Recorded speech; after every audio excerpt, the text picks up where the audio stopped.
कधी काळी एकमेकांचे जिगरी मित्र असलेल्या दोन तरुणांमध्ये वर्चस्ववादाचा संघर्ष इतका शिगेला पोहोचला की दोघांपैकी एकाचा बळी कोणी घेतला तर दुसऱ्यानं घेतला। या सगळ्या प्रकरणामध्ये आता सध्या संपूर्ण सांगली शहर हादरलेलं पाहायला मिळतंय, कारण सांगलीमधलीच ही सगळी घटना आहे। विशेष म्हणजे ही घटना अनेकांनी स्वतःच्या डोळ्यानं पाहिली। त्यानंतर काही संशयित आरोपींच्या घरावर दगडफेक सुद्धा झाली। त्यामुळे संपूर्ण सांगलीमध्ये एकंदरीतच दहशतीचं भीतीचं वातावरण निर्माण झालेलं होतं। पोलिसांनी तगडा बंदोबस्त लावला आणि आता या प्रकरणामधील आरोपी शोधण्याचं काम पोलिसांकडून केलं जातंय। नेमकं काय घडलेलं आहे हे सविस्तरपणे समजून घेऊयात। नमस्कार, मी समृद्धी आणि तुम्ही पाहताय टॉप न्यूज मराठी। हा संपूर्ण प्रकार सांगलीच्या कृष्णा नदीच्या स्वामी समर्थ घाटावर 12 जुलैच्या सायंकाळच्या सुमारास घडलेला आहे। चैतन्य तोरणे असं 20 वर्षीय खून झालेल्या तरुणाचं नाव आहे। चैतन्य हा वाडपी म्हणून काम करायचा। 12 जुलैला सुद्धा तो नेहमीप्रमाणे या घाटावरती काही कामानिमित्त बसण्यासाठी वगैरे असा आलेला होता। तिथे तो आल्याच्या नंतर 4-5 जणांच्या टोळक्यानं त्याच्या जवळ येण्याचा प्रयत्न केला, त्याच्याशी वाद घालण्याचा प्रयत्न केला आणि त्यानंतर यापैकीच काहींनी स्वतःकडे असलेली धारदार शस्त्र काढली आणि त्याच्यावर वार करण्याचे प्रयत्न सुद्धा केले। त्यानंतर मात्र स्वतःचा जीव वाचवून पळण्याचा प्रयत्न हा चैतन्यकडून झालेला होता। नदीच्या कडेकडेने जर आपण पळालो तर कदाचित आपल्याला या सगळ्यामधून जीव आपला वाचू शकतो असं त्याला वाटलं, म्हणून त्यानं जीवाच्या आकांतानं पळण्याचा आणि स्वतःला वाचवण्याचा प्रयत्नही केला होता। मात्र अर्थातच हे टोळके जास्त जण होते आणि तो एकटाच होता, त्यामुळे या सगळ्यांनी मिळून त्याला घेरलं। त्याच्या मानेवर, पोटावर, त्यानंतर छातीमध्ये, डोक्यामध्ये अतिशय निर्घृण पद्धतीनं वार केले गेले धारदार शस्त्राचे आणि त्याच ठिकाणी रक्ताच्या थारोळ्यात पडून अतिरक्तस्राव झाल्यामुळे चैतन्याचा खून झाला। जागीच त्याचा मृत्यू झालेला होता। हे सगळं त्या ठिकाणी घडलं जो तसा पाहायला गेल्यास वर्दळीचा भाग असतो, त्यामुळे अनेकांनी हे सगळं दृश्य जे आहे ते लाईव्ह पाहिलेलं होतं।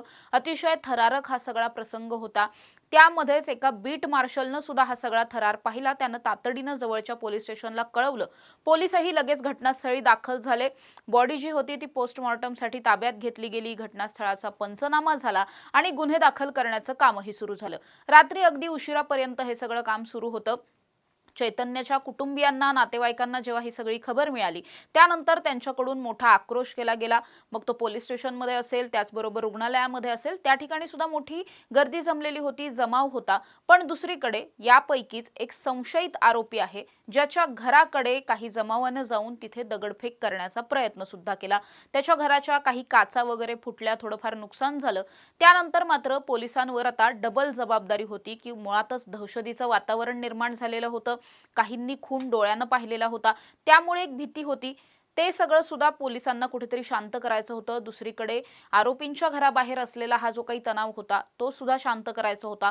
पोलिसांनी आरोपींच्या घराबाहेर कडक पोलीस बंदोबस्त लावला आणि त्यानंतर तपासाला एकंदरीत सुरुवात झाली। आता या सगळ्यामध्ये गुंड लखन इरसाडे नावाच्या एका तरुणाचं नाव या सगळ्यामध्ये समोर येत आहे आणि असं सांगितलं जातंय की हा लखन आणि चैतन्य हे दोघे सुद्धा काही वर्षांपूर्वीपर्यंत एकमेकांचे अगदी जवळचे चांगले मित्र होते।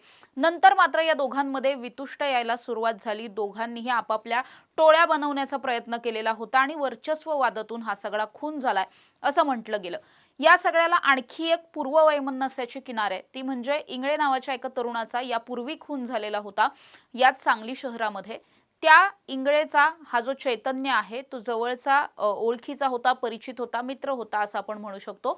त्या सगळ्या खुनाचा बदला घेण्यासाठी म्हणून सुद्धा हा खून केला गेलाय असाही एक अंदाज वर्तवला जातोय। अर्थात या सगळ्यामध्ये हे केवळ अंदाज आहेत, प्राथमिक तपास आहे। हा सगळा तपास आणखी पुढे जाणार आहे आणि त्यानंतर या सगळ्या तपासात नेमकं काय काय निष्पन्न होतंय त्यावरून बऱ्याचशा गोष्टी उघड होतील। आतापर्यंत या प्रकरणामध्ये 6 ते 7 जणांविरोधात गुन्हा दाखल झालेला आहे। एकाही आरोपीला अजूनपर्यंत अटक नाहीये।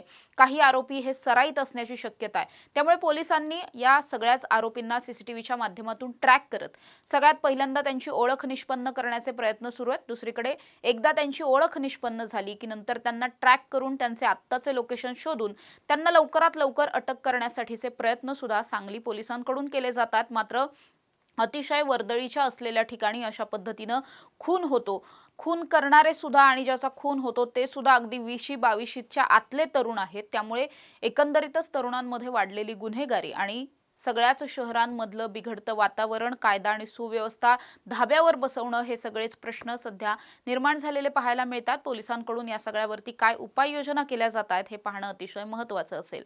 अशा ताज्या आणि महत्त्वाच्या बातम्यांसाठी तुम्ही पाहत राहा टॉप न्यूज मराठी, आपला महाराष्ट्र आपली बातमी।